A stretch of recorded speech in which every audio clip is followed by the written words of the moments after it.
I'm Bruce Collins, and you're watching Bruce Collins' Hidden History.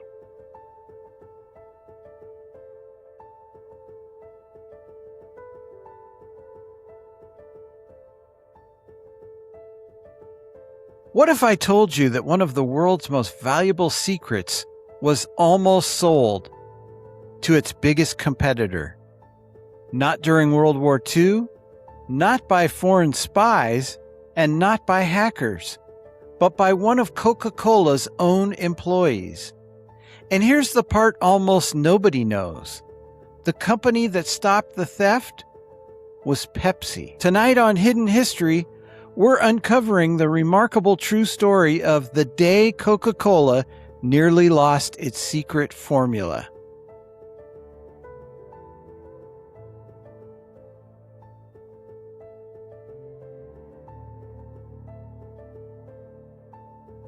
Few companies have guarded a secret as carefully as Coca-Cola.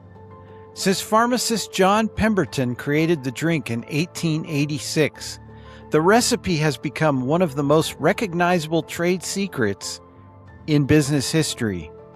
For generations, people have heard the legends. The formula locked in a vault. Only a handful of executives knowing the complete recipe. Stories of ingredients shipped under code names. Whether every legend is true or partly marketing, one thing is certain. The mystery surrounding Coca-Cola became part of the brand itself. The formula wasn't just a recipe, it was mythology.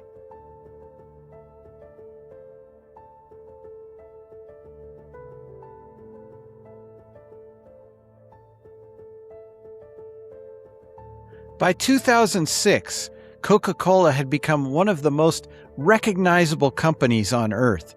Its trademarks were worth billions. Its products were sold in more than 200 countries.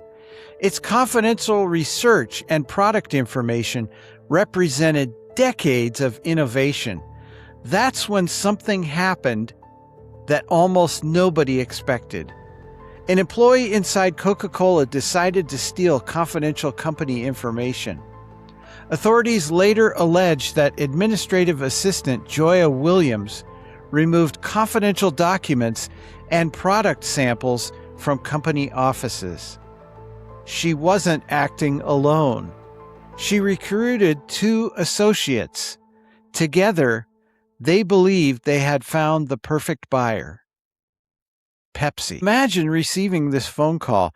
Someone claims to possess confidential Coca-Cola information, new product samples, internal documents, corporate secrets. The asking price? Over $1 million. For a moment, you might think Pepsi would jump at the opportunity. After all, the rivalry between Coke and Pepsi had been legendary for decades. The Cola Wars. Millions spent on advertising. Competing for supermarket shelves. Fighting for customers across the globe. Surely Pepsi would be tempted. Instead, they made a decision that surprised everyone.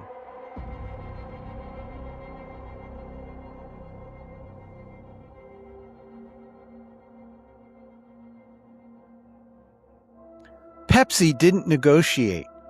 They didn't make an offer. They picked up the phone and called Coca-Cola. Then they contacted the FBI. Why? Because buying stolen trade secrets isn't competition. It's a federal crime. Pepsi later released a simple statement.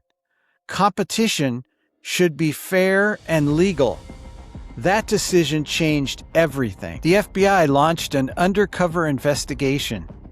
Agents posed as representatives willing to buy the stolen information. Meetings were arranged, emails exchanged, and samples delivered. The suspects believed they were negotiating one of the biggest corporate espionage deals in history. Instead, every conversation was being documented by federal investigators. As the evidence mounted, authorities moved in. 3 people were arrested. The case became national news.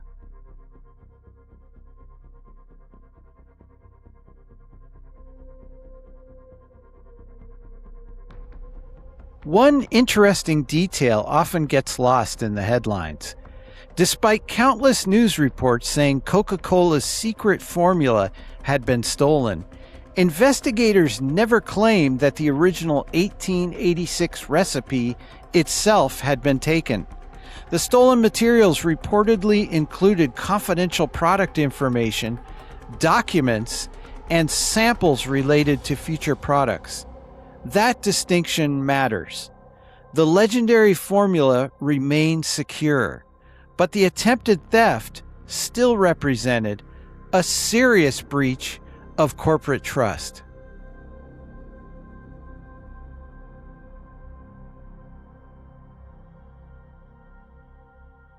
This story reveals something remarkable. Even fierce competitors sometimes understand there are lines that shouldn't be crossed. Pepsi and Coca-Cola have spent more than a century battling for market share. Yet when presented with an opportunity to profit from stolen information, Pepsi refused. Instead of exploiting a rival's weakness, they chose to protect the integrity of competition. It's a chapter in business history that doesn't receive nearly enough attention.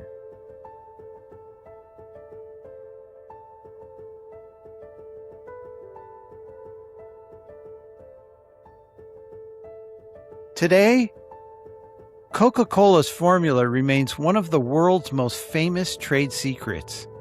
The vault, the mystery, the mythology, all of it still intact.